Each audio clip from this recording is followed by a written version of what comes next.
Gamification in Ukraine's drone warfare. Ukraine is turning drone strikes into a game-like reward system. Drone pilots in the Ukrainian battlefield now not only score hits, but also accumulate combat points based on actual performance. Each strike is recorded, time-stamped, verified for authenticity, and stored in a common unit database. Rewards are no longer medals or trophies, but practical upgrades. Next-generation drones, improved optics or warheads customized to tactical needs. Video footage of a hit is not just evidence but currency. It helps pilots get better equipment, faster replacement parts, and in some units, even unlock video game-like hardware upgrades. In hotspots like Bakhmut or Robotyne, where life and death are a matter of seconds, some units have adopted a virtual experience system ranking pilots based on kills, accuracy, and reaction speed. The higher the combat rating, the more advanced the equipment. Imagine Silicon Valley tech culture combined with the fast pace of Call of Duty. A confirmed hit can be exchanged for a new battery pack, night vision, or a more agile quadcopter. And what is powering this unique Ukrainian war machine? It is a decentralized, chaotic, but efficient production network of private companies, volunteer engineers, and battle-hardened craftsmen. Everyone is modifying, upgrading, attaching bombs to drones bought from eBay, and filming every strike to verify their performance. Even new hardware from domestic manufacturers is being closely monitored to assess its combat effectiveness. The result is a decentralized drone army, operating from trucks, bunkers, and trenches, taking out high-value targets with equipment that costs less than a MacBook. Modified DJI quadcopters drop grenades on tanks. FPV drones plow into armored vehicles at 60 to 100 miles per hour. Fast, cheap, and brutally effective. This is a system built on speed, visibility, and instant feedback. This is not gamification for glory, this is survival. And it works. Russia's response and operations as SPID shocked the world. Russia has been so hurt by these drone attacks that Putin's forces have turned to selectively assassinating Ukrainian drone pilots. According to a Forbes report, in October 2024, Russian forces captured 9 Ukrainian drone crews, stripped them, and executed them on the spot. That's how tense this war has become. On the ground, Russian soldiers are now digging deeper trenches, camouflaging themselves more thoroughly, and moving with unprecedented urgency. But it's not enough. They're still being tracked and hunted from the air. While Russia is improving its drone response capabilities with better fiber optic cables and highly trained scouts, its system remains slow, centralized, and cumbersome. Meanwhile, Ukraine's system is instantaneous, agile, self-improving, and designed to break all the traditional rules. And these are not just isolated frontline skirmishes. On June 1, 2025, Ukraine launched a drone attack so precise, cost-effective, and devastating that it shocked Putin and the global military community. Operation Codename SPID. Target: Russia's top fighter jets. Cost: under $1 million. Damage: over $7 billion in destroyed or disabled Russian aircraft. This was not a swarm of drones attacking randomly. Kiev spent more than a year and a half planning and preparing for this operation. Ukrainian intelligence secretly smuggled modified FPV drones and quadcopters deep into Russian territory, hidden in trucks, civilian vehicles, and even parked near FSB offices. Most of the drivers didn't even know what they were transporting. Then, on the anniversary of the Russian military transport aviation, the trap was triggered, the drone bays were activated, and within minutes, 117 drones took off simultaneously toward 4 different air bases: Belgorod, Orenburg, Ivanovo, and Dyagilevo. Each base was home to Russia elite strategic fleet. The targets weren't ordinary MiGs or Sukhois. They were bigger, slower, and much more dangerous. Tu-95S, Cold War-era Bear bombers. The supersonic Tu-22M3, capable of carrying nuclear weapons. And the A-50 AWACS, the flight radar control center that serves as Russia's battlefield command brain. At least 41 aircraft were put out of action, burned out, smashed, or severely damaged. Among them, according to reports, was a third of Russia's long-range bomber fleet. The attacks were surgical targeting wings, fuel tanks, radar systems. Drones attack everything expensive and everything hard to replace. Russia's evolving drone war and response. And these aren't even high-end drones. Each costs between $1,000 and $10,000 US. Some are controlled by remote pilots, others are powered by artificial intelligence. The reaction in Moscow? Instant panic. Officials tried to downplay the incident, but satellite imagery couldn't hide the truth. Intelligence chiefs were sacked. A series of arrests followed, but Western military channels were abuzz with a single question. Can you destroy an enemy's multi-billion-dollar fleet with just $1 million invested in drones? But Ukraine didn't stop there. Just days later, they followed up with an underwater drone attack on the Kerch Bridge, one of Russia's most important supply lines. This was not an improvisation, but a deliberate innovation. Russia's old assumption that deep inland territory meant absolute safety has completely collapsed. Launching cruise missiles from Siberia is no longer a guarantee of safety. $400 Ukrainian drones are routinely destroying $4 million Russian tanks.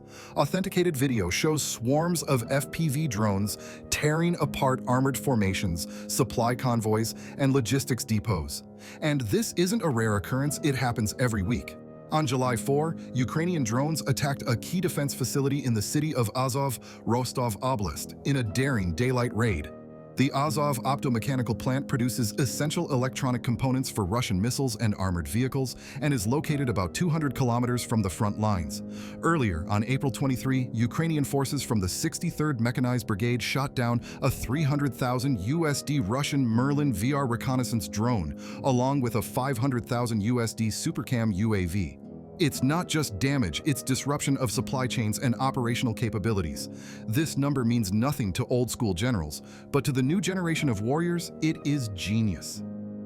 Ukraine's multi-layered drone structure and production boom. Let's start with the MVP, the FPV drone. These are streamlined, performance-enhanced quadcopters, often assembled from parts you can find in a toy store. Each costs about $400, but their combat effectiveness far exceeds their value.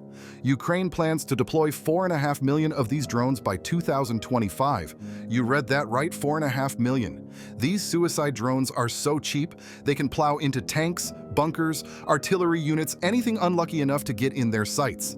Lose 50 a day? No problem. Every night, hundreds of Russian long-range drones swarms the skies over Ukraine, flying, hovering, and attacking. From the war-torn east to areas close to the Polish border, drone attacks have intensified like never before. On July 8, Russia launched a record 700 drones in one night, more than they launched in an entire month in 2024. The timing is no coincidence.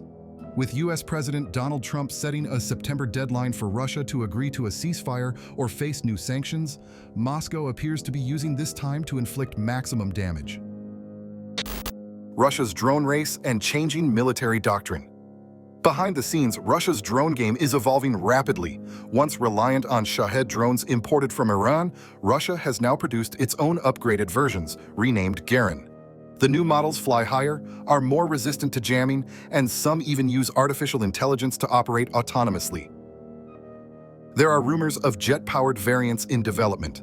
The Russian military has even established a dedicated branch of drone warfare with its own training and tactical refinement centers.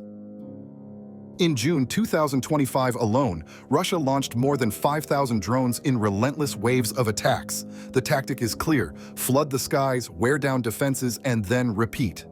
This is a war of attrition, not just in human lives, but also in budgets.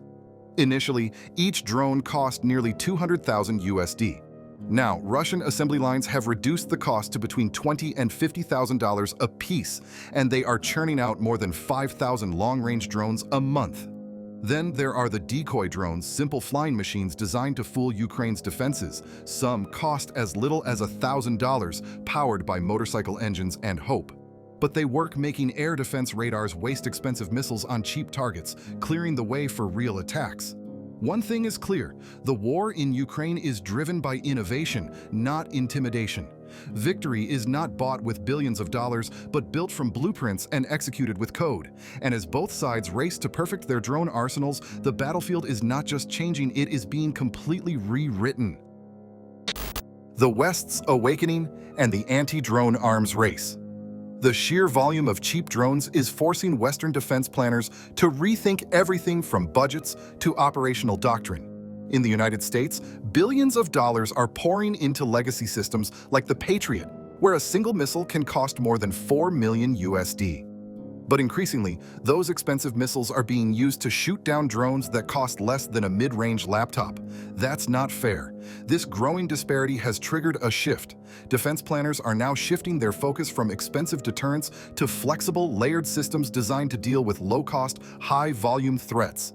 Anti-drone nets, AI-powered sensors, radio jammers, and kinetic interceptors all are becoming more essential than tank battalions. The battlefield of the future is not just about brute force, it's about speed of response and cost-effectiveness. Meet Leonidas, a high-powered microwave weapon that the U.S. Army is pushing forward with a $43 million investment. Built by Epirus, a California-based defense startup, Leonidas doesn't jam drones, it fries them alive. With its long microwave pulses, it can disable swarms of drones in a single sweep, whether they're remote-controlled, autonomous, or even over fiber optics. If it flies, Leonidas will take it out. This isn't just a prototype. The system comes in several versions: truck-mounted, ship-mounted, and even a mobile version for rapid deployment units like the Marine Corps. Its electromagnetic dome can protect sensitive areas from military bases to urban targets in minutes. Field tests are underway to integrate it into frontline defense networks. What sets Leonidas apart is its modularity and speed. Its components snap together like Lego blocks. The launch time is just 20 to 25 minutes, and once activated, the system emits a signal so powerful it can reportedly be detected across borders. In a world where 500 USD drones are draining billion-dollar air defense programs, Leonidas is the Pentagon's counterattack, a gamble on power, precision, and flexibility. The future of warfare, high-tech and adaptive. But microwave weapons are only part of the bigger picture. On today's battlefield, a 70 million USD fighter jet can be disabled by an 800,000 USD drone equipped with grenades and a GoPro camera. And that's the complete reversal. While billion-dollar systems like Leonidas represent the pinnacle of traditional defense, it's the basement-built, crowdsourced, gamified drone warfare in Ukraine that's rewriting the rules of the game in real time. At one end, precision microwave arrays disable drones with scientific elegance. At the other, ragtag squads trade video of kills for better equipment and conduct assault missions from laptops in the trenches. This isn't just a battle between layers of technology, it's a convergence. The battlefield is now a hybrid ecosystem, where Pentagon prototypes and 400 USD FPV drones play on the same chessboard. What holds it all together is adaptability, speed, and responsiveness. Whether it's an American microwave dome or Ukrainian drone pilots leveling up to get new thermal cameras, the future of warfare belongs to whichever side learns and evolves the fastest.